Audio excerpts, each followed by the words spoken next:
সম্পাদক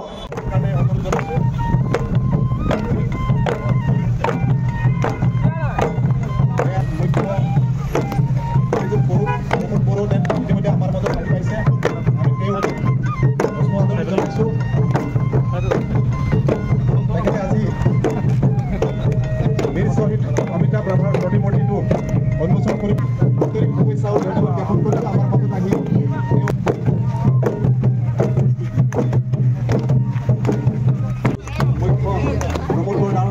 আমাৰ মাজত আহি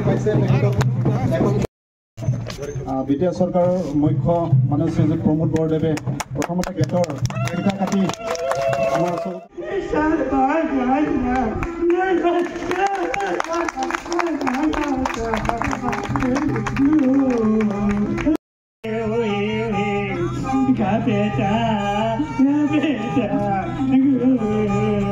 কৰিছে আমাৰ ওদালগুৰি জিলাৰ হৰিচিংগা ইয়াতে মই যিসকলে ইয়াত গধুৰ দায়িত্ব লৈছে মই ধন্যবাদ জনাইছোঁ।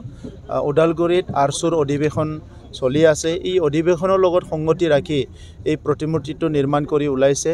ইয়াত ৰাভা গণমঞ্চৰ আমাৰ সভাপতি জয়ন্ত ৰাভা ডাঙৰীয়া, আমাৰ আৰচুৰ প্ৰাক্তন সভাপতি নিপেন সান্দা ডাঙৰীয়া, আমাৰ স্থানীয় MCLA সঞ্জয় স্বৰ্গীয়াৰী ডাঙৰীয়া আদি কৰি বহুতো লোক আৰু জাতীয় সংগঠনৰ নেতৃবৃন্দ উপস্থিত আছে।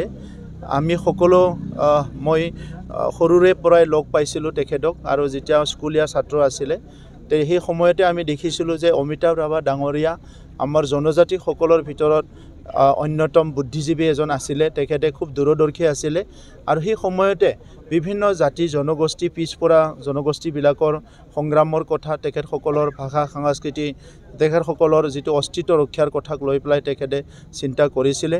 কিন্তু তেখেতে এটা বিশেষ কাৰণত সেই সময়ত মৃত্যুবৰণ কৰিলে।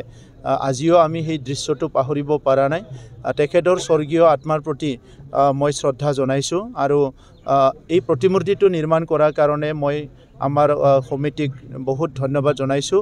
আহি থকা সময়ত অমিতাভ ৰাভাৰ যিটো অৱদান, তেখেতৰ ৰাভা জনগোষ্ঠীৰ প্ৰতি যি এটা চিন্তাধাৰা আৰু সকলো জাতি জনগোষ্ঠীৰ প্ৰতি যি চিন্তাধাৰা আছিলে বা যি অৱদান আছিলে, সেইটো চিৰদিনৰ কাৰণে চিৰযুগমীয়া কৰি ৰখাৰ কাৰণে এই প্ৰতিমূৰ্তি নিৰ্মাণৰ পিছত ইয়াত তেখেতৰ জন্ম আৰু মৃত্যু দিৱসত সকলো সমাগম হ'ব পাৰিব।